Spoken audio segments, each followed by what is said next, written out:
There is a war in the movie, the war between people who want to rise high and the ones who don't let them.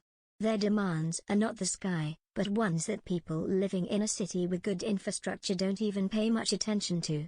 Their plight is to have a bus stop, let their kids study, their girls be safe when they roam around alone. But what they get in return is police brutality, caste discrimination, harassment, lack of resources and so on. Karnan, in fact, opens with the death of a young girl succumbing to epilepsy on a main road, with buses and cars on either side. Nobody stops and she ends up looking like a run-over dog on the highway, from a top angle. When the camera zooms on her, Selvaraj resists showing her face, she gets a deity's facade instead. Even the deities that people of Podiyamkulam pray to are faceless, or rather without a head. Karnan begins with this faceless aspect, with a series of staccato images of faces that communicate anger, despair, hope and longing. It is even more fascinating that Kundavarisal Anga, which, on the face of it, might appear like a hero introduction song, but, in essence, is about the call, or cry, of a deity for the arrival of a warrior to defend. And how apt that we see Karnan, Danush, with his face covered and being dragged to prison. It is another thing that we don't actually see the face of Karnan, but his feisty portrait on a wall drawn using a torch, an implication that deities have chosen Karnan to carry out the task, if you pay attention to the lyrics of Ashradhanga Yepov. He is the face of people. Selvaraj uses nature as a powerful tool to narrate and understand his people. Their everyday interaction with pigs, piglets, eagle, pigeons, native dogs, a horse and an elephant, paint a larger picture of a quaint, normal life. At the same time, Selvaraj treats their existence in a metaphorical fashion, like when a fish hook is used as an allegory in the latter half, or when an eagle perches on a chick raised by a family, which could again be taken as an allegory on caste violence.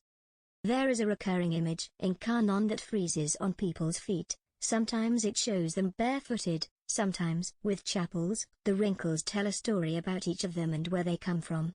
A parallel to their caged life could be drawn from the image of a donkey with legs tied, to ensure he doesn't run away, or break free. Older people of the village are not susceptible to change, they want to resist and survive, while the younger generation wants to break out and fight back for what has been denied for generations.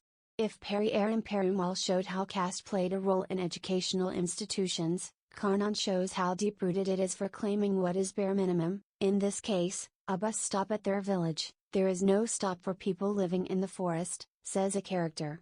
What was handled in a subliminal way in Karnan, 1964, and what Mani Ratnam's Talapati refused to shed light on, is the central conflict of Selvaraj's Karnan, caste and the ensuing violence on Dalits.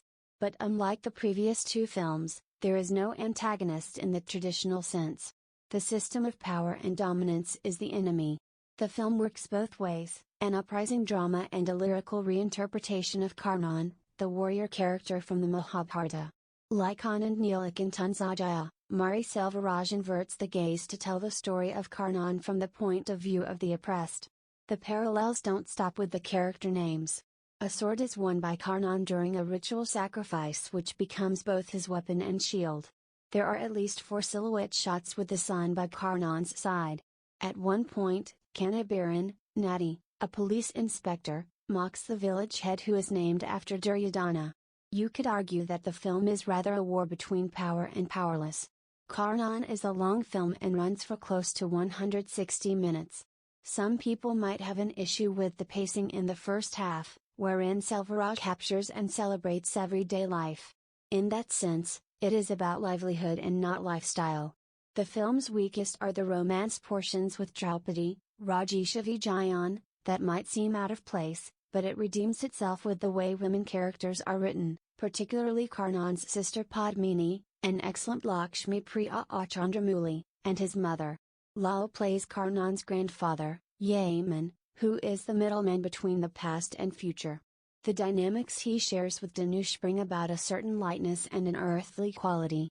The rest of the cast are brilliant, especially Pu Ramasamy. There could be no greater politics than the silence of Pu Ramasamy in the characters he breathes life into. Selvaraj is, of course, angry. but he channeled all that built-up rage into making a powerful piece of art. He seems to be at much more ease about his craft now. Right after Periyaram Perumal, there was criticism of Selvaraj dumbing down the movement spearheaded by Paranjit. In Periyaram Perumal, the message was, until you change, nothing is going to change. But with Karnan, the message seems to be even more clear, it doesn't matter if you change, we won't.